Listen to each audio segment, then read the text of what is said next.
Welcome to the Author Your Life podcast, where you can write a new script for your life and become the hero of your story. I'm your host, David McCrae. You are the author of your life. Let's get started. All you have to decide is what to do with the time that is given to you. In my experience, there's no such thing as luck. It is not our abilities that show what we truly are. It is our choices. Before we launch into the podcast, I'd like to tell you about my book, Author Your Life, Become the Hero of Your Story. This is a book for people who are at a crossroads in life and want to make a fresh start. Judging by the fact that you're listening to this podcast, I suspect that you may well be one of those people. This book is going to help you to change your narrative and rewrite the scripts in life that are holding you back. This book covers the latest science and research showing you how to become the person you want to be and live the life that you want to live. I'd like to invite you to get this book not only because I feel it's a great book that's going to help you, but also it's going to support the podcast as well. I love podcasts, but sometimes all of those ads that you get can be really irrelevant and annoying when you just want to listen to a good piece of training or a good interview. So I therefore made the decision with my podcasts that number one, I wanted my podcast to be free so that everyone could listen to it. And number two, that I wasn't going to fund it through all these annoying and irrelevant adverts and commercials. Therefore, if you want to support the podcast and support all the things that I put out there for free, whether it be here on the podcast, my YouTube channel, other areas on social media, then buying a book is going to enable and help that process. So this is what we call a win-win scenario. By buying the book, you help to support my work and all the free stuff that I put out there, and you also get a really transformational book that's going to help you make those changes that you really want in your life. So if you feel you're someone who's at that crossroads in life, you're looking for a new direction, you're looking for a fresh start, then make sure you get this book. Author Your Life, Become the Hero of Your Story is available on Amazon in ebook, paperback, and audiobook. Whatever your preferred medium, it's there for you to go get right now. How do I read a book? Well, I'm not just talking here about, well, I look along the lines and I look at that letter and I sound it out, and I look at that letter and I sound it out, and I look at that letter and I sound it out. I'm not talking today about the basic mechanics of reading. What I'm talking about today is how I take information from books, how I digest it, how I process it, how I put information from books together and then ultimately incorporate it into my life, incorporate it into my work, incorporate it into my teaching. I'm going to share with you today what my strategy and my approach to reading is, and you can take some tips from this and work out, well, how can I make my reading more intentional? Because I think this is one of the mistakes that I made when I first started going into the personal development journey. Was I was just reading books, and I was reading books at random, and I wasn't thinking about what I wanted to take from the books, and most importantly, how I was going to take it. Because you could read the top 100 books on business, or the top 100 books on relationships, or the top 100 books on fitness, but if you don't take that information and use it, you might as well not have read those books. In fact, you would have been better off not reading those books, because you haven't spent, what's the average price of a book? £8, and you've read 100 books. You haven't spent £800 on reading information that you're not going to use and incorporate. And this was certainly something that I first started doing. I was reading willy-nilly, and a lot of the books I was reading weren't right for my intentions, or they weren't providing me anything, or even worse, they were, but I wasn't integrating them into my life. Now, there were a few exceptions along the way where books that immediately resonated with me and I started incorporating the practices and the techniques and the habits that were in them. But for a lot of them I didn't.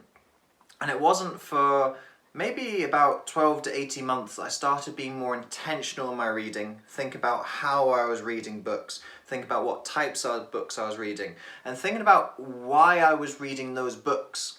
What was my purpose of the reading? What was I trying to get? What was I trying to find? What was I trying to learn?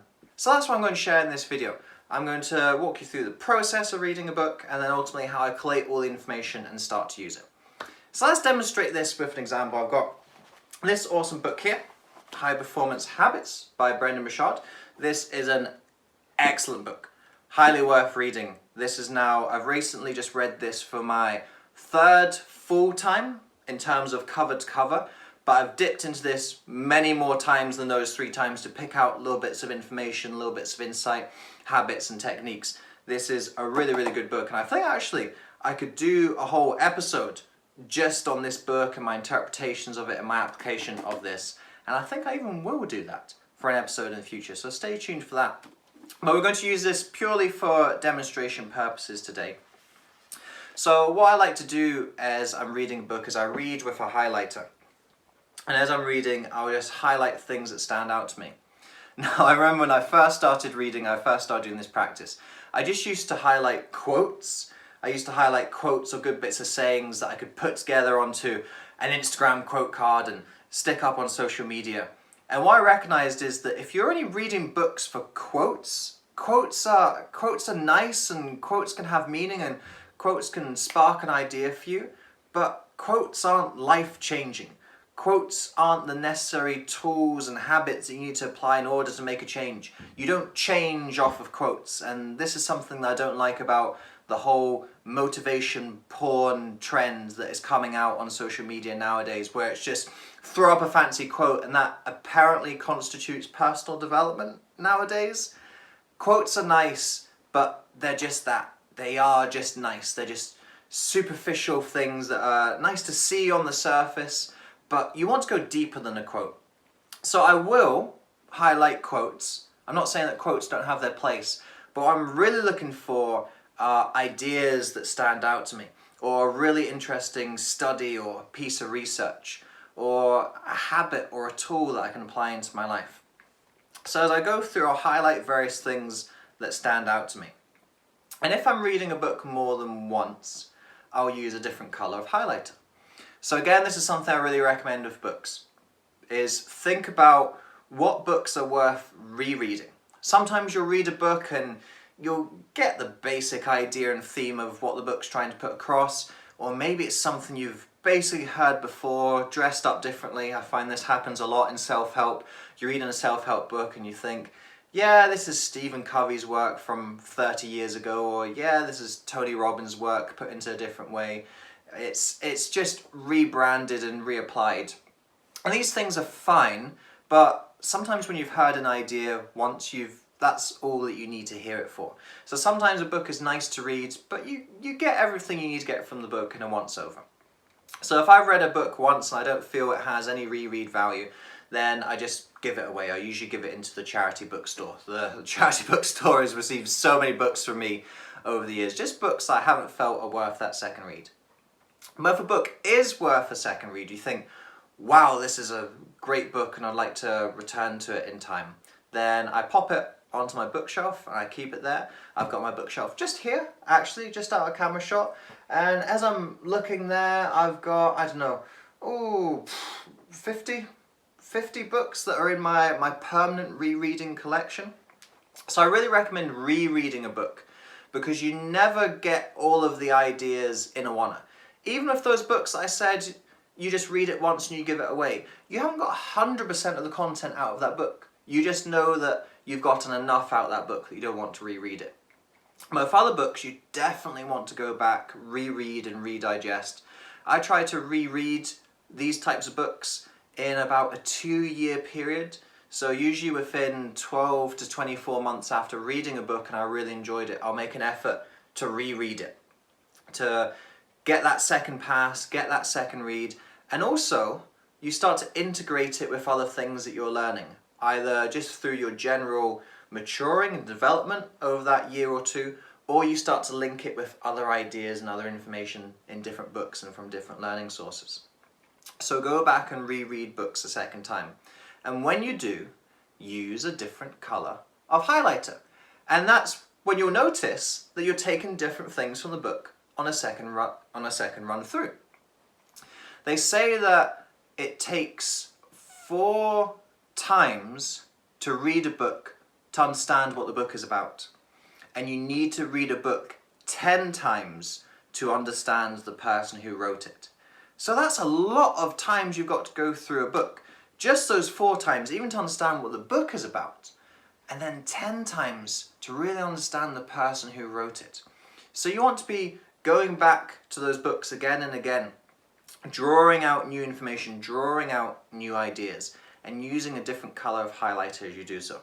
So I'll show you a great example. I've got High Performance Habits open right here. So the very first time that I read this book, I used a green highlighter, which you should be able to see just there. The green is a little faint compared to the other two. I hope that's showing up on the camera all right. The second time I read High Performance Habits, I used a pink highlighter, which you can see here. And the third time I read it, I used the blue highlighter, which you can see here.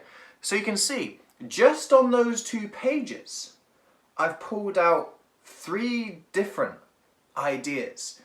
3 reads through have given me 3 different interpretations of those same 2 pages. Now, if I just read those 2 pages and then given away the book, I wouldn't have gotten those extra 2 insights. I wouldn't have started linking them with other ideas that I have, different stages of my development. Those ideas maybe didn't apply to me or resonate with me on the first read through, but as circumstances in your life change and as your development starts to change, different things start to come out to you in the books that you read. So that's the first kind of step and process that I recommend with your books, is as you're reading, highlight things, start to pull out the ideas, concepts, habits, philosophies that appeal to you. And then the second step is after you've finished reading a book, so actually after my third read through, I'm going to need to do this step. You'll see all of those dog ears that I've got here. So if I open up that page, let's see if I can open up the exact same page again. Managed to do it. How good is that? So you'll see that once I've highlighted something, I put a little dog ear. I fold the page. So I fold the page, and then when I finish the book, I have all of these folded pages that I then go back into. And what I do is I write down all the things that I've highlighted, and I put them into categories. So usually the categories that I use are the 3 concepts of all for your life: consciousness, calling, connection, self, work, relationships. And anything that I've picked up that is related to the self, this might be psychology, it might be well-being, it might be character development. I put that under my section for consciousness in my notes.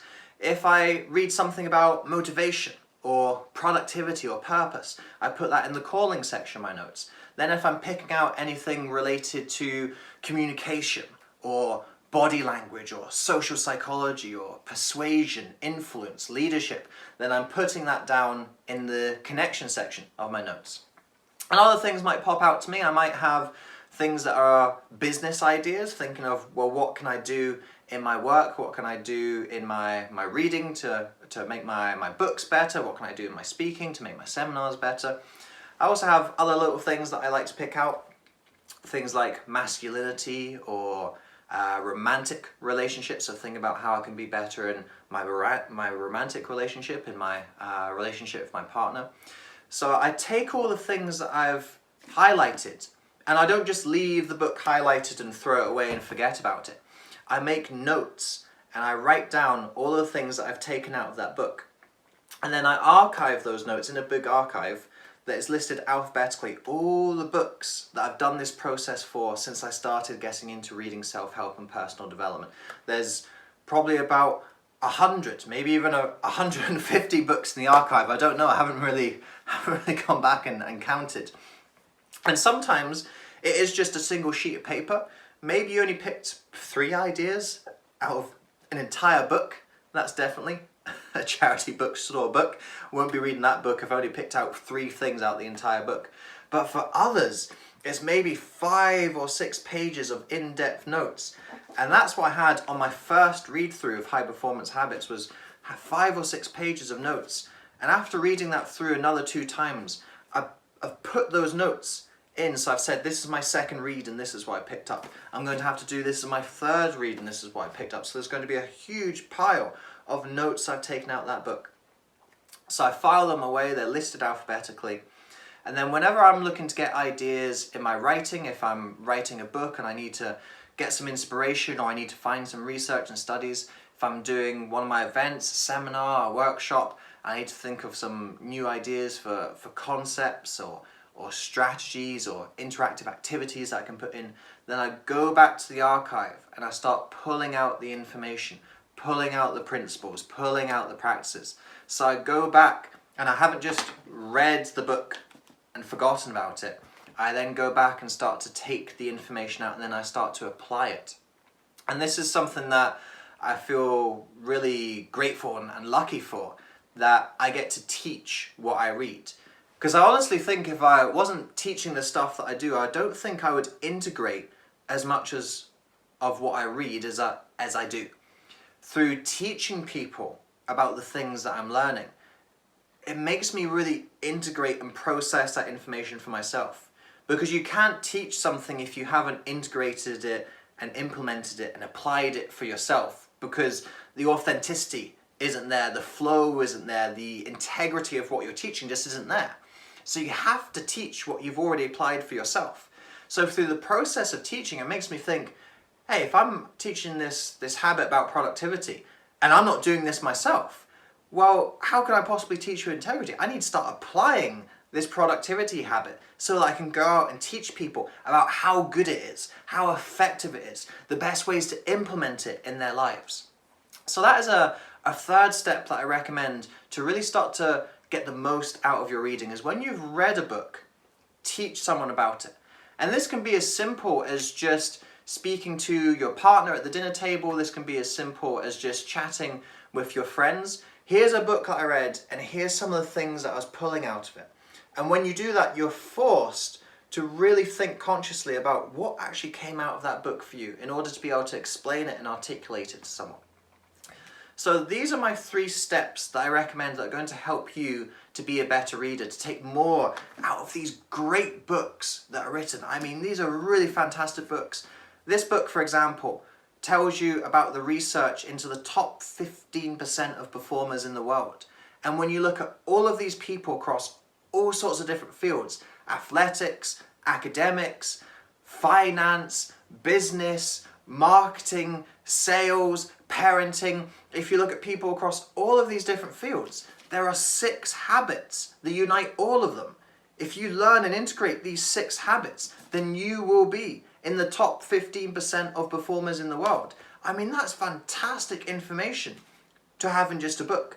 And I could point to these other 50 books that I've got here on the bookshelf and pull out ones that are equally as profound and insightful as that type of information. Use these books, use this knowledge that is available to you. But you've got to be able to turn knowledge into wisdom. You can't just read, and then not apply anything you learn.